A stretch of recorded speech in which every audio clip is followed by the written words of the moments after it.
ना लिकड़िया सतसंग की जड़ कह सारा जन भाग्या हांडा भाग्या भाग्या ना लिकड़िया सतसंग की जड़ कह सब दिन धंधे में खोया सो गया रात न पड़ के सब दिन धंधे में खोया सो गया रात न पड़ के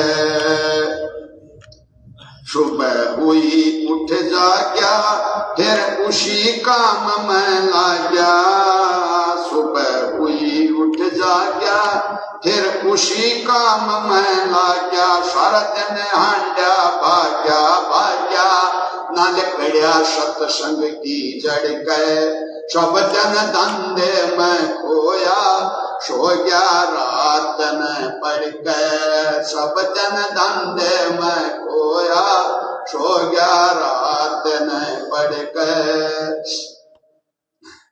ये सत्संग जो होता है ये हमारे लेखे जोखे में आता है। सत्संग में ही ज्ञान होता है, सत्संग में ही अच्छी शिक्षा मिलती है, सत्संग में ही संत महापुरुषों के दर्शन होते हैं। सत्संग बहुत जरूरी है इस जीवन के लिए।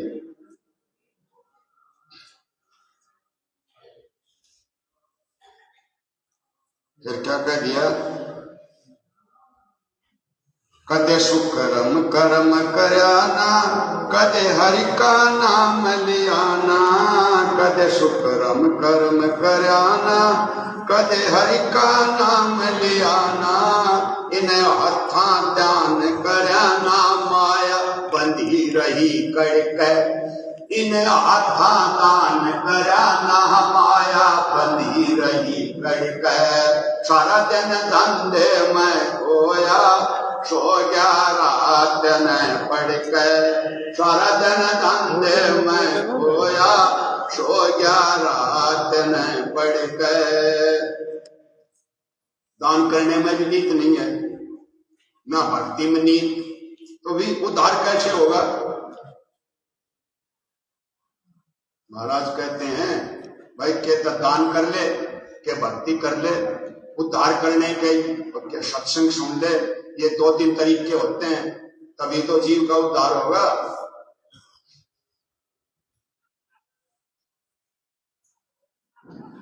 बंदे ले ले हरि का नाम सब हो जाएंगे बिगड़े काम बंदे ले ले हरि का नाम तेरे सब हो जाएंगे काम गाव दास मुखी राम बंद जा सत्संग की पड़ के गावे दास मुखी राम बंद जा सत्संग की पड़ के सारा दिन धंधे में खोया सो गया रात न पड़ के सारा दिन धंधे में खोया सो गया रात न पड़ के। बोली बुंदी छोड़ महाराज की जय। सात साहिब।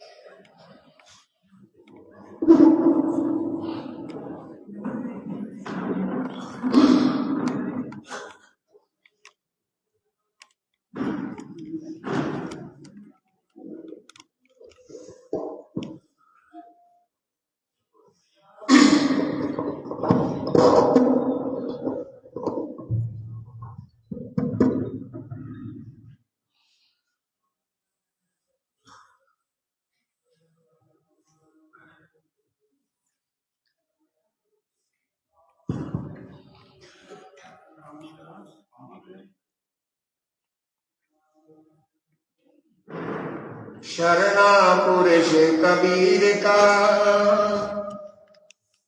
सब संतन की ओट, गरीब दास रक्षा करें कबहु न लागे चोट। पूर्ण ब्रह्म कृपा निधान सुन के शो करतारे, गरीब दास मुझ दीन की रखियो बहुत संभार। बिना धनी की बंदगी सुख नहीं तीनों लोके। चरण कमल के ध्यान से गरीब दास संतोष। बोलिए सतगुरु कबीर साहेब की जय।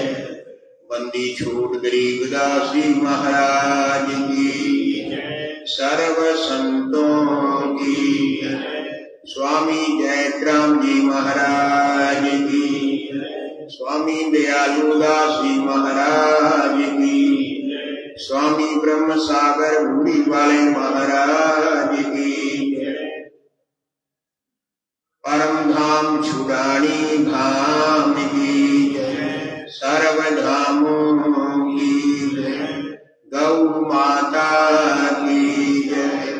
गंगे माता की जय। भारत माता की जय। अपने अपने गुरुदेव महाराज की जय। बंदी छोड़ के प्रेमी जनों, परम धाम छतरी साहेब छुड़ानी धाम में 7 तारीख से 17 तारीख तक ये 11 दिवसीय महान अनुष्ठान कार्यक्रम चल रहा है। बंदी छोड़ गरीबदास महाराज जी की वाणी के 108 श्री अखंड पाठ, सत्संग, प्रवचन, भंडारा, यज्ञ, हवन, सारी धार्मिक क्रियाएं और दान करने का, सेवा करने का, परिक्रमा करने का मौका भगत जनों को मिल रहा है। मैंने कल भी बताया था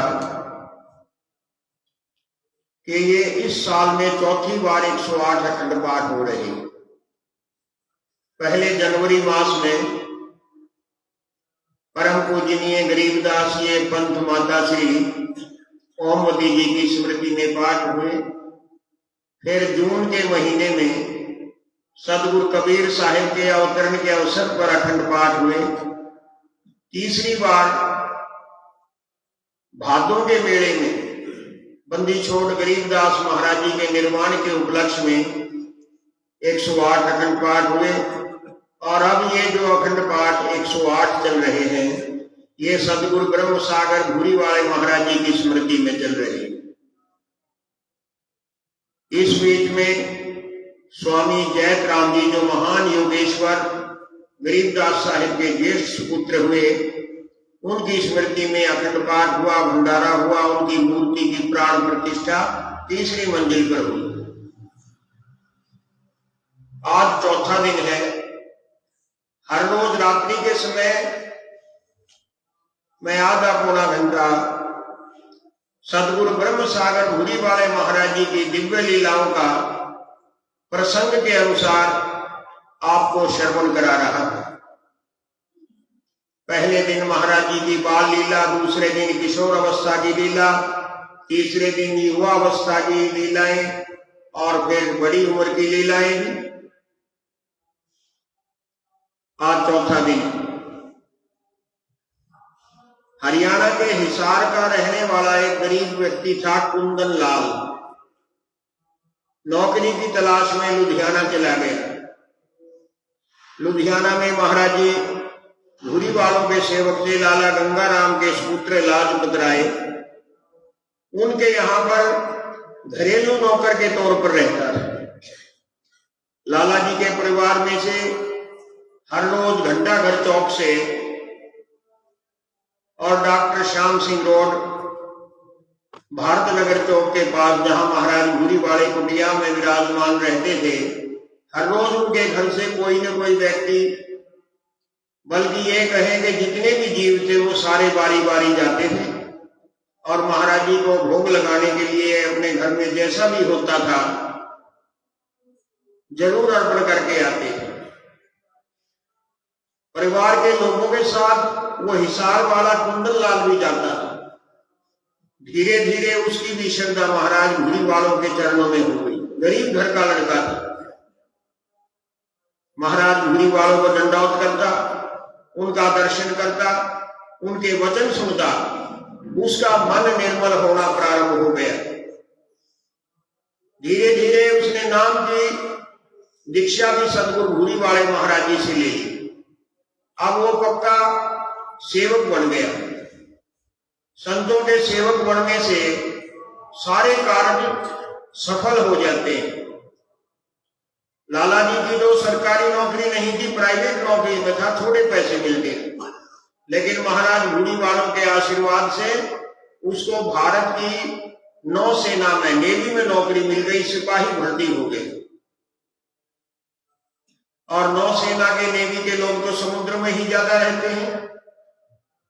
अरब सागर में एक बार वो अपने अधिकारियों, अपने साथियों के साथ एक समुद्री जहाज पर, जो फौज का जहाज था, उस पर तैनात था। पाकिस्तान पड़ोस में है। पाकिस्तान के किसी जहाज से एक गोला आकर उस समुद्री जहाज पर लगा, जिस पर और दूसरे साथियों के साथ कुंदन लाल तैनात था। जहाज टुकड़े टुकड़े हो गया, लकड़ी के तख्ते इधर उधर बहने लग जाते हैं, जितने भी सवार थे वो भी समुद्र में गिर जाते हैं। समुद्र में ऊंची ऊंची लहरें उठती हैं। एक बार तो कुंदन लाल घबरा गया, लेकिन उसकी निगाह एक तख्ते पर, लकड़ी के फट्टे पर पड़ गई। उसने हाथ पैर मारकर उस फट्टे को पकड़ लिया। अब जैसे लहर ऊंची होती, फट्टे को पकड़कर वो भी ऊंचा, लहर जब नीचे आ जाती वो भी नीचे। कई घंटे तक ऊपर नीचे झूलता रहा समुद्र के पानी में, लेकिन प्राण बच गए। अब चारों तरफ देखता है कि किनारा तो बहुत दूर है, तैरकर नहीं जाया जा सकता। मन बड़ा घबराया। जीव का जब मन घबराता है तब वो प्रभु को जरूर याद करता है। सदगुरु कबीर साहिब कहते हैं कि सुख में सुमरण करे तो तेरे को दुख नहीं होगा।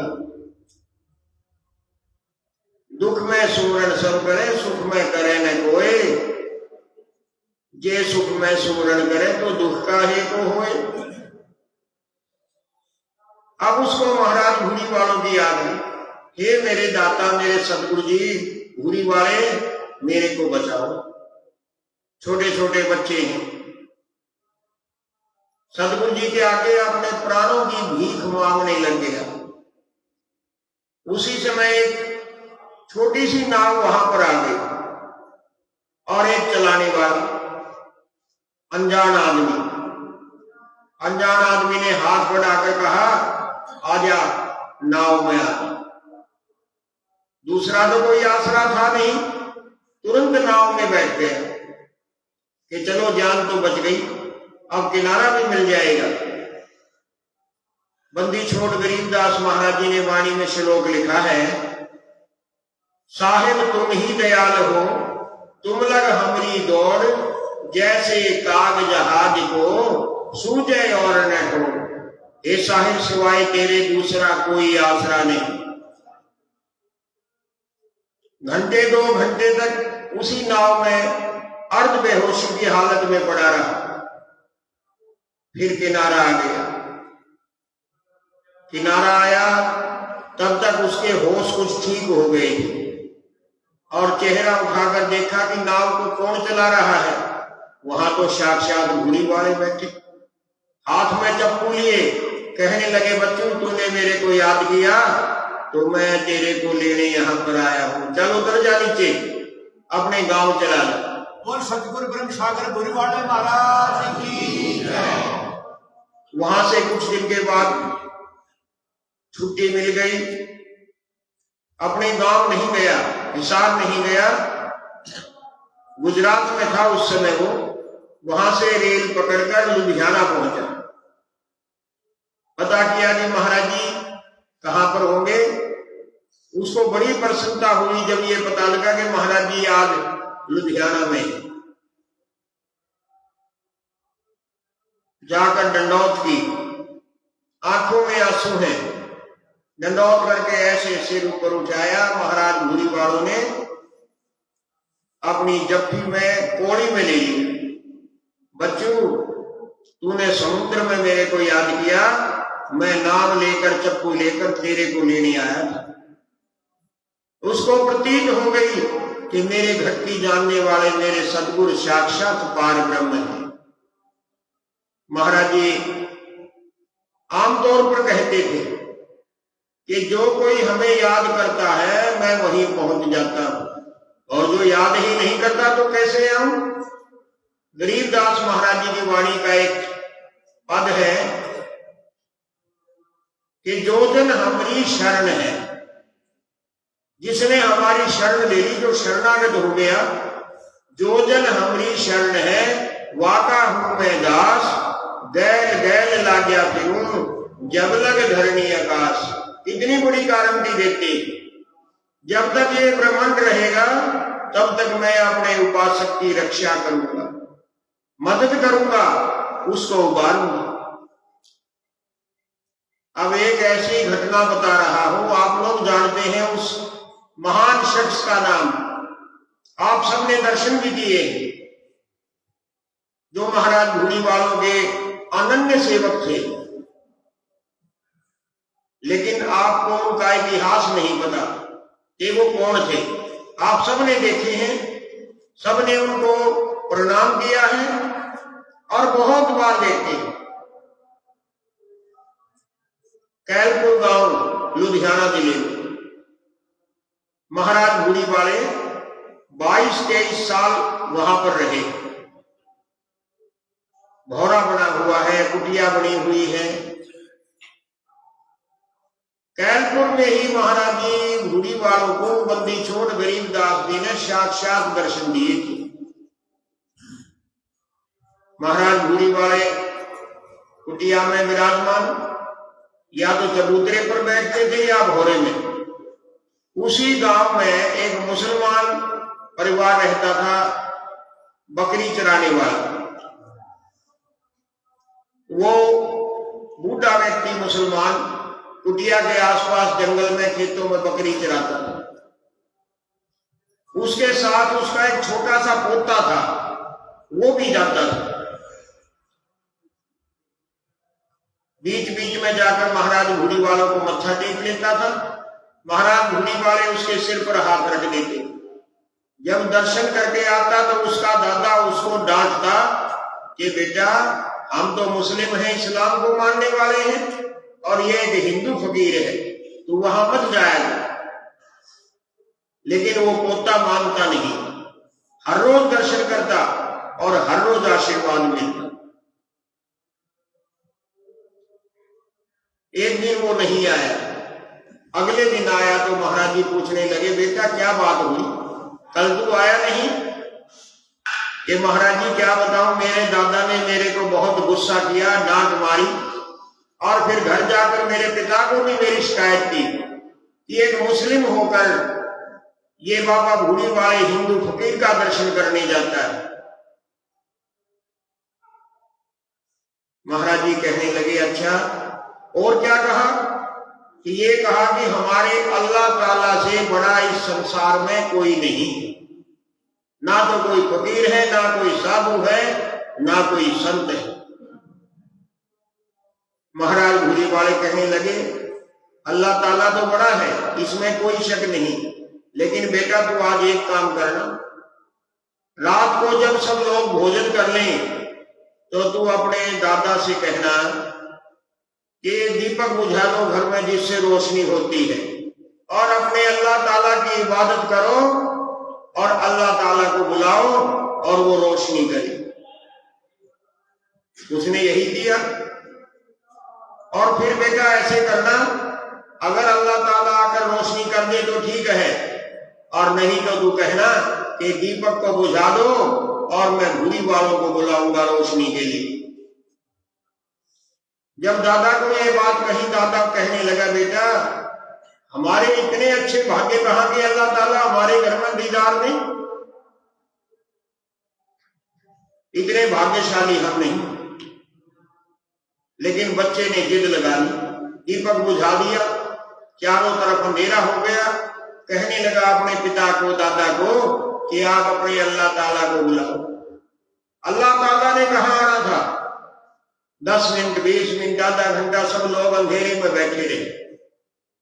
फिर वो बच्चा कहने लगा अब मैं अपने बाबा भूरी वाले को बुलाता हूं। महाराज भूरी वालों का ध्यान किया, तुरंत प्रकट हो गए खुद वहां, और इतनी रोशनी हो गई जैसे हजारों लाखों दीपक जगमगा रहे हैं। गरीबदास साहिब ने वाणी में लिखा है कि पहुंचूंगा क्षण एक में, जन अपने कहे जो मेरे को याद करेगा, क्षण मात्र में पहुंच जाऊंगा। ऐसा चमत्कार, ऐसी दिव्य लीला देखकर उसका बाप, उसका दादा, सारा परिवार, घर के सारे सदस्य बहुत प्रसन्न हुए कि बेटा तूने तो कोई सिद्धि प्राप्त कर ली। बच्चा कहने लगा दादा मैंने कोई सिद्धि प्राप्त नहीं की, ये सब मेरे सदगुरु भूरी वाले की कृपा है। बोल बंदी छोड़ महाराज की। धीरे धीरे बच्चा बड़ा होता गया और नित्य ही महाराज जी की सेवा में जाता। घर वालों ने उसको जाने से रोकना बंद कर दिया, क्योंकि उनको पता था कि ये बच्चा अब मानने वाला नहीं। फिर समय आ गया हिंदुस्तान पाकिस्तान के बंटवारे का, 1947 का। मुसलमानों को पाकिस्तान में जाना था, पाकिस्तान के हिंदुओं को इधर आना था, अदला बदली, बड़ी मारकाट मची थी। सारे घर वालों ने अपने सारा साजो सामान बांध लिया, चलने की तैयारी कि लुधियाना जाकर रेल पकड़नी। वो बच्चा कहने लगा, अब तो बच्चा भी नहीं, 16-17 साल का गबरू जवान था, कहने लगा आप लोग जाओ, मैं तो यहीं रहूंगा बाबा भूरी वाले की सेवा में। रेलवे स्टेशन से सब लोग रेल में चढ़ गए और वो सीधा महाराज भूरी वालों के पास कुटिया में पहुंच गया। हे मेरे परमात्मा, मेरे को सदा अपनी शरण में रखना। महाराज भूरी वाले कहने लगे बेटा तेरा परिवार, महाराज जी मेरा कोई परिवार नहीं, मेरे तो सब कुछ आप हैं। अब महाराज भूरी वालों ने सिर पर हाथ रखकर कहा कि बेटा हम सदा तेरी रक्षा करेंगे, तेरी कीर्ति होगी।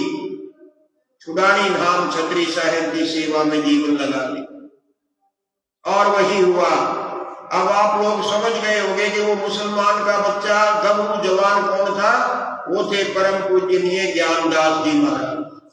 बोल बंदी छोड़ महाराज की।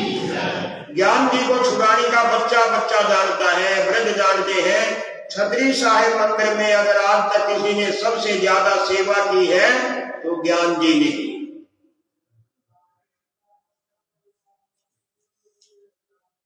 ज्ञान जी को मैंने एक बार कहा कि महाराज जी कभी मंदिर का नव निर्माण होगा तो आपकी मूर्ति लगाऊंगा।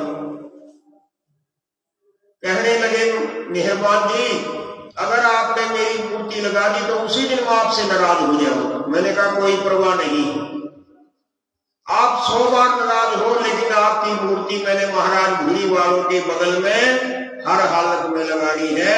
आपने महाराज भूरी वालों के हुक्म का जिंदगी भर पालन किया। छोटे छोटे बच्चे आते, ज्ञान आ गया, ज्ञान आ गया। बच्चों में भी इतना चाव था।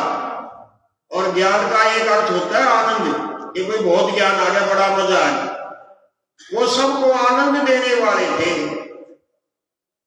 हाथ में सोटी रखने थे, कोई जाकर दंडौत करता, सिर में सोटी मारो, मेरे को दंडौत क्यों करता है? महाराज गरीबदास जी पर कोई मान नहीं, अभिमान नहीं, घमंड नहीं, अहंकार नहीं, पूर्ण रूप से एक ऋषि थे।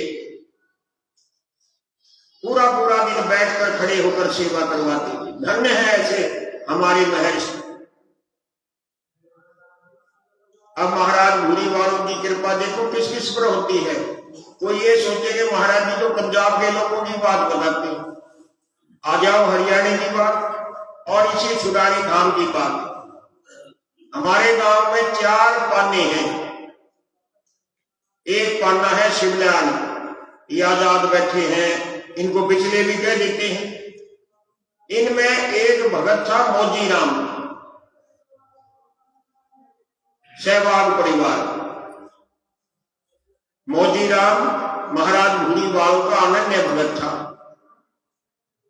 और उनकी जो घरवाली थी छोटे से कद की थी, घाघरा पहनती। मैंने भी उस माता का बहुत दर्शन किया।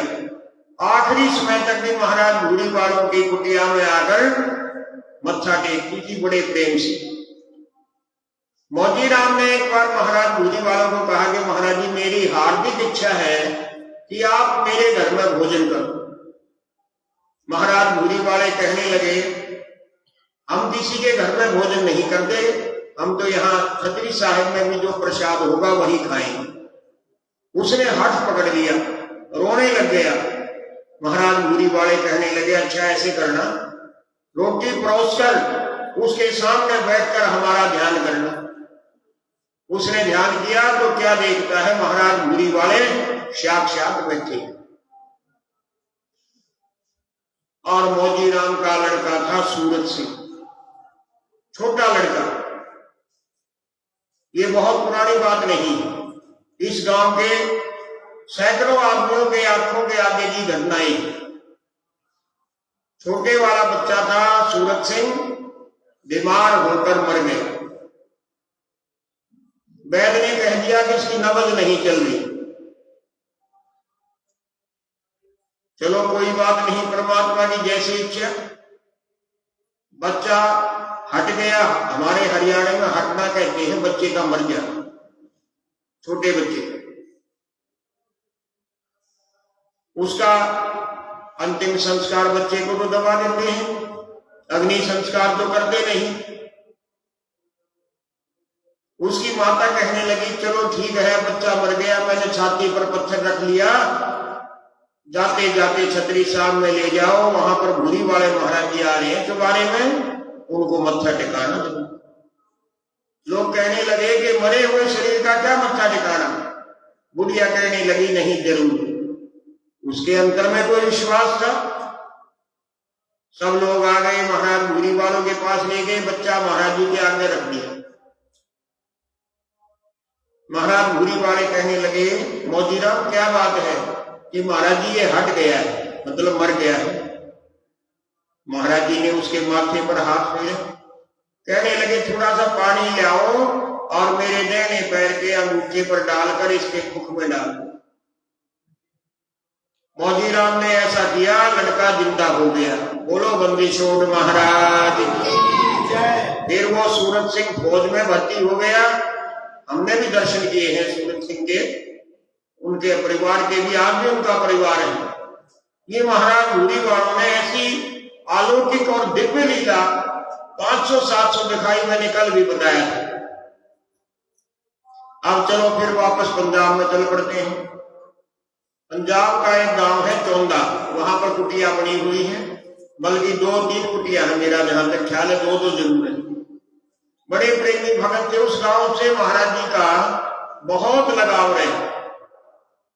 महाराज जी का एक सेवक था नराताराम, रेलवे में नौकरी करता था। छोटी नौकरी थी, भारत के लोगों को बड़ी नौकरी तो अंग्रेजों के समय में मिलती नहीं थी। नराताराम का काम था टिकट काटना और कभी कभी झंडी दिखाने की ड्यूटी भी दे देते थे। उन दिनों भारत आजाद नहीं था, राष्ट्रपति नहीं था, प्रधानमंत्री नहीं था, वायसराय होता था। जो सबसे बड़ा राजनीतिक पद था वो वायसराय। ये जो आजकल राष्ट्रपति भवन जिसको बोलते हैं, ये पहले वायसराय हाउस था। और उसको जब कहीं जाना होता था तो उसकी स्पेशल ट्रेन होती थी, शाही। एक दिन सुबह सुबह 6 बजे वायसराय की शाही रेल को लुधियाना से क्रॉस होकर आगे जाना था। बड़े अधिकारियों ने सबकी ड्यूटी लगा दी, समय पर पाबंदी का ध्यान रखें, सभी ने 5 बजे आ जाना है अपनी अपनी ड्यूटी पर। नराताराम की ड्यूटी लगा दी कि जब वायसराय की शाही गाड़ी आई तो तुमने झंडी दिखा के हरी झंडी दिखाना है ताकि वो सैकुशल आगे चले जाए। अब नराताराम महाराज भूरीवालों का परम सेवक था। महाराज भूरीवालों ने हुक्म कर रखा था, बच्चों 4 बजे ब्रह्म मुहूर्त में उठकर गरीबदास महाराज जी की वाणी पढ़ा कर उसको रतन सागर भी दे रखा था। उस दिन भी नराता राम वाणी पढ़ने लग गया, उसकी सुरती लग गई। उसको ये नहीं पता लगा कि 4 बजे के बाद कब 4:30, 5, 5:30, 6 बजे, 8 बजे उसकी सुरती खुली। 4 घंटे के बाद सिर को झटका दिया, घड़ी देखी, मन में बहुत अफसोस हुआ। भय भी पैदा हो गया कि आज तो नौकरी चली, सस्पेंड करेंगे, टर्मिनेट करेंगे, नौकरी से हटाएंगे। फिर भी महाराज घूड़ी वालों के याद में सिमरन करता डरता डरता रेलवे स्टेशन पहुंचा। अपने एक साथी से पूछा, क्यों भाई, वायसराय की नींद चली गई? हाँ चली गई। मैं आज पता नहीं क्या नींद आ गई, ऐसे झूठ बोल दी, नींद नहीं खुली, मैं आया नहीं। ये बताओ मेरे खिलाफ क्या कार्रवाई हुई? अफसर जरूर गुस्सा हुए होंगे। साथी कहने लगे, नराता राम तुम पागल तो नहीं हो गए हो? अरे तुमने तो झंडी दिखाई और रजिस्टर में दस्तक भी दिए। नराता राम कहने लगा, मैं पागल नहीं, तुम लोग पागल हो। अरे मैं तो घर में था। नहीं, जाकर देखो। रजिस्टर में देखा तो उसके दस्तक हो चुके थे। वो समझ गया कि ये बाबा घूड़ी वाले की कृपा है। शाम के समय ड्यूटी पूरी करके बेधड़क होकर कुटिया में गया लुधियाना। महाराज घूड़ी वालों को मत्था टेका। रात हो चुकी थी, आरती सत्संग हो चुका था। महाराज जी शांत स्वभाव में बैठे और 10-20 भगत आसपास आप जैसे हमारे जैसे बैठे। जाकर दंडौत की। महाराज जी सत साहेब। महाराज जी कहने लगे ताली बजाकर, नराता राम तू भजन किया कर, तेरी जगह झंडी हम दिखाया करेंगे। और सतगुरु ब्रह्म सागर धुरी वाले महाराज की जय। ये साक्षात परिचय। आज देखो, चौंदे गांव का एक हीरा सिंह भगत था। पहले बुखार हुआ, दस्त लग गए, शरीर में जान नहीं रही और आखिर परिवार के लोगों ने समझ लिया कि मर गया। लेकिन अगले दिन सुबह सुबह वो जीवित मिला। लोगों ने पूछा, तेरी नबज तो चल नहीं रही, बहुत धीमी नबज थी। हमने तो सोचा कि तुम्हारी मृत्यु हो गई है। 12 बजे तक हम इंतजार करते रहे, कोई वैद्य भी नहीं मिला। हमने सोचा सवेरे संभालेंगे, तुम तो जिंदा हो, क्या हुआ था? कहने लगा, आज बाबा घूड़ी वाले ने मेरी जान बख्शी। मेरे को जम के दूत पकड़ कर ले गए जमराज के पास। चित्रगुप्त ने लेखा देखा, कहने लगे ये संतों का सेवक है, इसको हम जम की नगरी में नहीं भेज सकते, इसको वापस डाल दो जमीन पर। और 4 आदमियों ने, दूतों ने मिलकर मेरे को नीचे पटक दिया। मुझे नहीं पता क्या हुआ। अब मेरी आंख खुली तो मैंने अपने आप को घर में पाया। मैं भला चंगा हूं, ये बाबा घूड़ी वाले की मेरे ऊपर कृपा हुई है। यानी जमराज से खींचकर वापस ला दिया। अब देखो, ये आज आए हुए हैं भगत जी देहगू गांव से। लुधियाना जिले के खन्ना शहर से 4 मील की दूरी पर देहगू गांव है। महाराज घूड़ी वालों का पुराना पड़ाव है। महाराज घूड़ी वालों की उस पड़ाव पर, उस कुटिया पर अनंत कृपा है। महाराज घूड़ी वाले स्वयं वहां पर पधारते थे। कई बार उन्होंने भजन किया, भौरा बना हुआ है, मैंने भी कई बार दर्शन किए। और परम पूज्य विरक्त श्रोमणी स्वामी गंगानंद जी तो वहां अक्सर तप करते थे, सेवा की प्रेरणा देते थे, भक्तों को इकट्ठा करके और छुड़ानी नाम लेकर आते थे। कई ट्रकों में राशन भी और भगत भी। उनका वो एक प्रमुख पड़ाव है। ये भगत आज आए हैं। इनके गांव की 2 घटना वैसे तो घटनाएं कई हैं, दिव्य लीला कई हैं, नित्य ही होती है। उस गांव में एक पंडित था रामजी दास, काली का उपासक था, कलकत्ते वाली काली, और इतना उपासक था कि देवी को प्रकट करने के लिए, प्रसन्न करने के लिए अपनी जीभ काट दी। देवी प्रकट हो गई, कहने लगी पंडित जी क्या किया, मुझे कलकत्ता से यहां आना पड़ा, देवी तेरी प्रसन्नता चाहिए। देवी ने उसकी जीभ भी वापस लगवा दी अपनी शक्ति से। देवी चली गई। अब रामजी दास का महिमा और उसका यश फैलने लग गया, लोग आने लग गए, मेला लगना शुरू हो गया। रामजी दास भी बड़ा प्रसन्न। एक दिन देवी ने सपने में दर्शन दिए। क्यों दिए?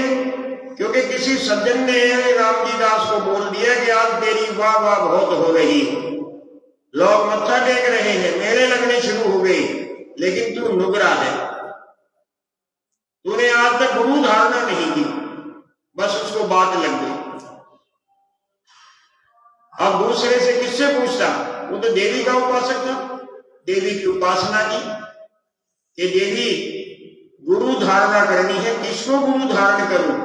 तो रात्रि में देवी प्रकट हो गई, उसके पीछे खड़ी है। मुड़कर देखा कि देवी खड़ी है। कहने लगा देवी मेरे प्रश्न का उत्तर दे, किसको गुरु धारण करूं? देवी कहने लगी सामने देख, गुरु तो तेरे सामने खड़ा है। क्या देख रहा है कि महाराज घोड़ी वाले विराजमान है। बस वहीं से दंडौत करनी शुरू कर दी। जब तक जिंदा रहा महाराज घोड़ी वालों के सेवा में रहा। और यहां तक कि जब उसको पता लगता कि महाराज घोड़ी वाले आज फला गांव में है, कई मील से दंडौत करके लंबा लेटकर कोहनियों के बल, घुटनों के बल चलता था। और जब छुड़ानी धाम आता, दुल्हेड़ा से लंबा लेटकर दंडौत करते करते आता था, उसकी छाती में भी खून निकलना शुरू हो जाता, चमड़ी उधड़ जाती थी। महाराज घोड़ी वालों का इतना पक्का, जो इतना पक्का होता है वो सीधा सतगुरु के धाम में जाता है, ना मृत्यु को प्राप्त होता, ना काल को प्राप्त होता है। एक घटना, एक दिव्य लीला नेहरू गांव की ओर भी। दो पंडित और थे, नराता राम और तिलक राम, पढ़े लिखे थे, भक्ति भावना तो ज्यादा नहीं थी। वो चाहते थे कि सोना बनाए। उन्होंने कहीं से सीख लिया कि कोई रसायन होता है, उससे सोना बना सकते हैं। बहुत काम किए, कभी रोहड़ों के पास गए, कभी अखाड़े के साधुओं के पास गए, उनकी लंगोटी धोई, उनके झूठे बर्तन साफ किए, उनकी सेवा की, लेकिन कोई ऐसा नुक्ता नहीं दे सका कि सोना बन जाए। उनके एक रिश्तेदार ने सलाह दे दी कि तुम्हारे देहड़ू गांव में महाराज घोड़ी वाले विराजमान हैं, उनकी शरण में जाओ, वो जो मर्जी कर सकते हैं, सतगुरु जो चाहे सो करें, जन की सकल अविद्या हरे। चला गया, महाराज घोड़ी वालों को दंडौत की।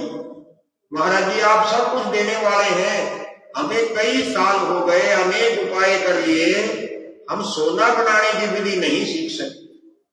महाराज घोड़ी वालों ने देख लिया, माया के लोभी। महाराज घोड़ी वाले कहने लगे 2 पैसे ले आओ। उन दिनों 2 पैसे का भी सिक्का होता था। महाराज जी ने कहा कि थोड़ी हल्दी ले आओ। हल्दी भी मंगा ली, सिक्के को हल्दी लगा ली और उसको एक बर्तन में दबा दिया।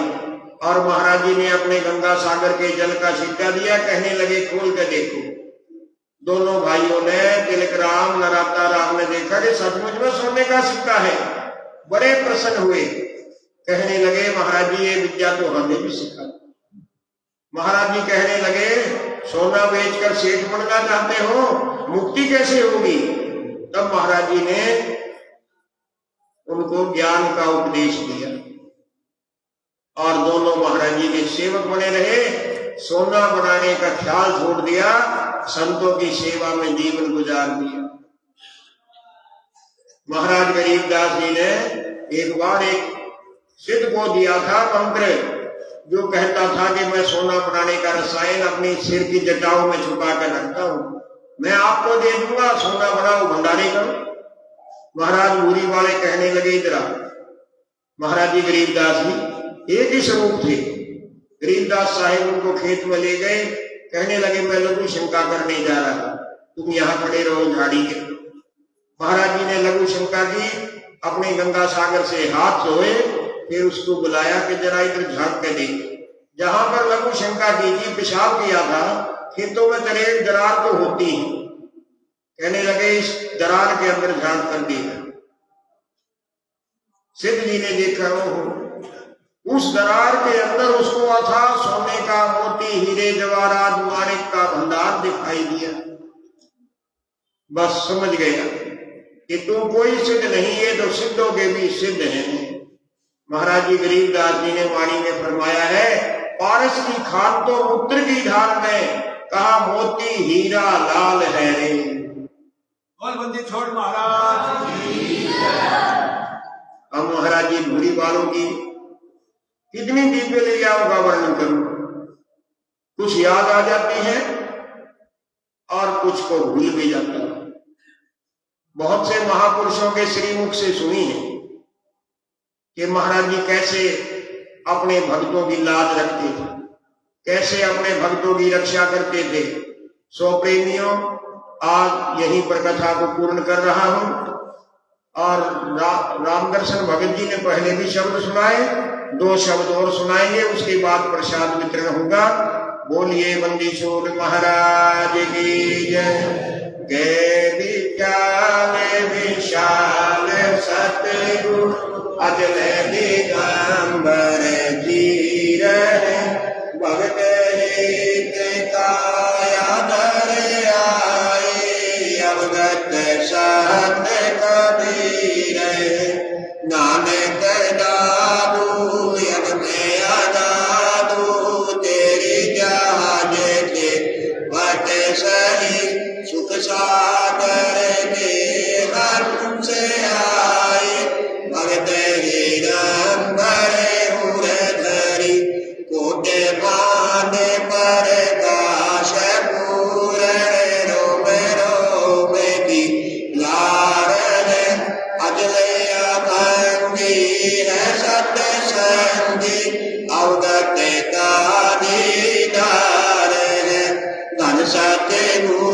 उपदेश देवा, 84 भरम में डरी, तेज मोट धन दे कर कर, इसलिए हम को भेटही, शब्द निवास आकाश वाणी, यो सतगुर का रूप है, चंद सूरज नरी पवन पानी, ना जहाँ छाया रूप है, रहता रमता राम साहिब, अवगत अल है अलेख है, तूने पाचन जन्मवादी, कुलता खान देख है, रोम रोम में जाप जप ले, अष्ट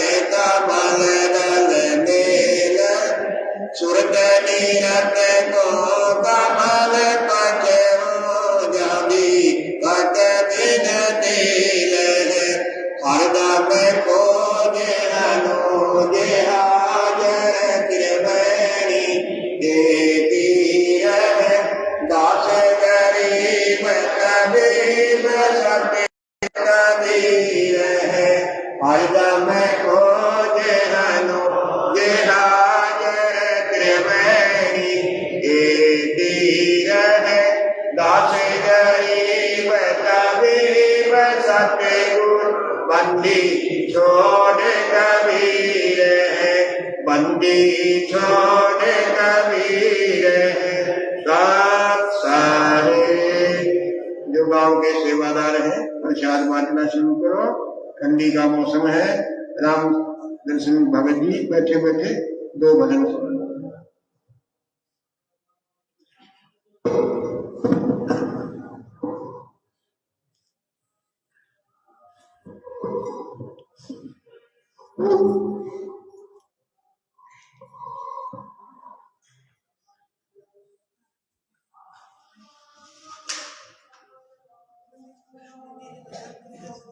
बोलिए बंदी छोड़ महाराज की जय। सतगुर पूर्ण ब्रह्म सतगुरु आप अलेख, सतगुरु रमता राम है या मैं लीन न देखे। पूर्ण ब्रह्म कृपा निदान सुन के सो करता रे। गरीब दास मुझ दीन की रखियो बहुत संभारे। बिना धनी की बंदगी सुख नहीं तीनों लोक। चरण कमल के जान से गरीबदास संतोष।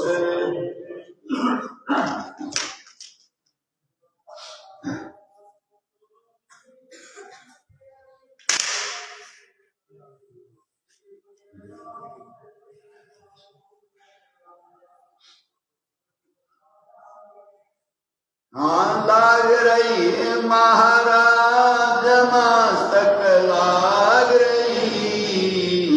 मारे गुरु चरणन की दूर मस्तक लाग रही।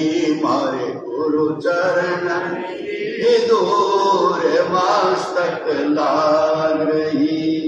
लाग रही महाराज मस्तक लाग रही। मारे गुरु चरणन की दूर मस्तक लाग रही। मारे गुरु चरणों के धूल मस्तक लाग रही। जब यह धूल चढ़ी मस्तक पर, जब यह धूल चढ़ी मस्तक पर, तुम जा हो गई दूर मस्तक लाग रही। मारे गुरु चरणों के दूर मस्तक लाग रही। मारे गुरु चरणन के दूर मस्तक लाग रही। लाग रही महाराज मस्तक लाग रही। मारे गुरु चरणन के दूर मस्तक लाग रही। मारे गुरु चरणों के दूर मस्तक लाग रही। एड़ा पिंगला ध्यान धरत है। एड़ा पिंगला ध्यान धरत है। श्रुति पहुँचे दूर मस्तक लाग रही। महाराज मस्तक लाग रही। लाग रही महाराज मस्तक लाग रही। मारे गुरु चरणों के दूर मस्तक लाग रही। मारे गुरु चरणन के दूर मस्तक लाग रही। यह संसार गगन की गाली। यह संसार गगन की गाली। निकषत बिरला सूर मस्तक लाग रही। मारे गुरु चरणों के दूर मस्तक लाग रही। मारे गुरु चरणन के दूर मस्तक लाग रही। महाराज मस्तक लाग रही। मारे गुरु चरण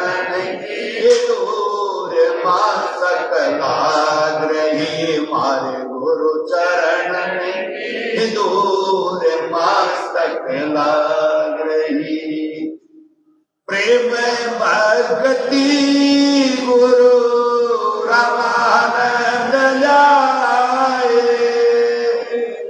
प्रेम भक्ति गुरु रामानंद जाए, करे कबीरा भरपूर मस्तक लाग रही, मारे गुरु चरणन के दूर मस्तक लाग रही, मारे गुरु चरणन के दूर मस्तक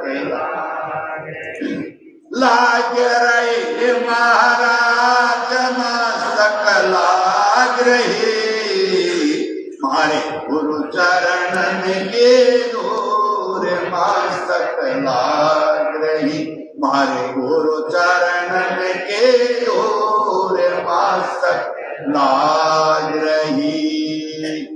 सत्साही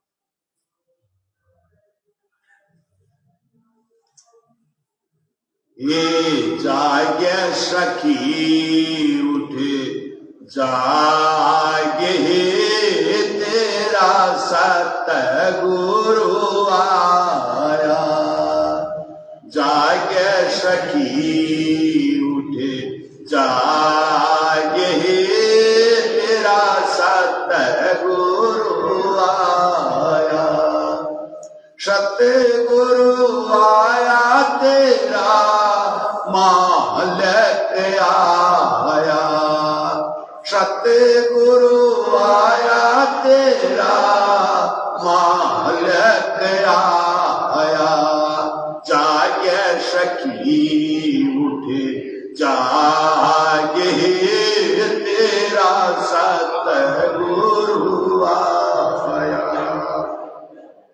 ये परत करे सखी पूरण मासी, परत करे सखी पूरण मासी, क्यों मरती तू भूखी है प्यासी, क्यों मरती तू भूखी है प्यासी, मन ना नवाया पर बात है तेरा सतगुरु आया, मन ना नवाया पर बात है तेरा सतगुरु आया, जागे सखी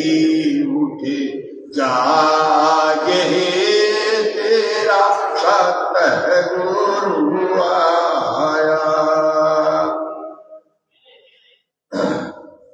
ये गंगा जमुना मल मल नहावे, गंगा जमुना मल मल नहावे, तन कंबली नए बहना रोज नवावे, तन कंबली न बहना रोज नवावे, हे तो या न दिल का दाग ही तेरा सतगुरु आया, दोया न दिल का दाग ही तेरा सतगुरु आया, जागे सखी उठे जागे तेरा सतगुरु आया, दो दिन का सखी दर्शन मिला, ये दो दिन का सखी दर्शन मिला, फिर उठ जागायो हाँ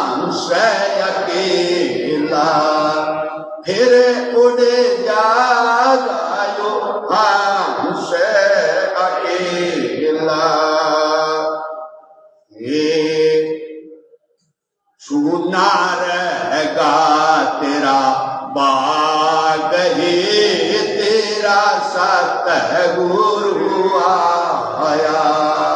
ये सूना रहेगा तेरा बाग ही, तेरा सतगुरु आया। जागे सखी उठे जागे, तेरा सतगुरु आया। ये सतगुरु आया तेरा मालिक आया। जागे सखी उठे जागे, तेरा सतगुरु आया। ये शरण मचंदर जति गोरख बोले, शरण मचंदर जति गोरख बोले। मन के पति तय सन मुख भूले, मन के पति तय सन मुख भूले। मिटे जाएंगे दिल के ताक ही, तेरा सतगुरु आया। मिटे जाएंगे दिल के ताक ही, तेरा सतगुरु आया। ये जागे सखी उठे जागे, तेरा सतगुरु आया। सतगुरु आया तेरा मालिक आया। जागे सखी उठे जागे, तेरा सतगुरु आया। बोली बंदी छोड़ महाराज की जय। सतपुरुष कबीर साहब महाराज की जय। जगत गुरु आचार्य श्री गरीबदास जी महाराज की जय। आचार्य गति नशीन हजूर साहेब श्री विद्यासागर जी महाराज की जय। परम धाम श्री चुरानी धाम की जय। स्वामी जयराम जी महाराज की जय। स्वामी दारूदास जी महाराज की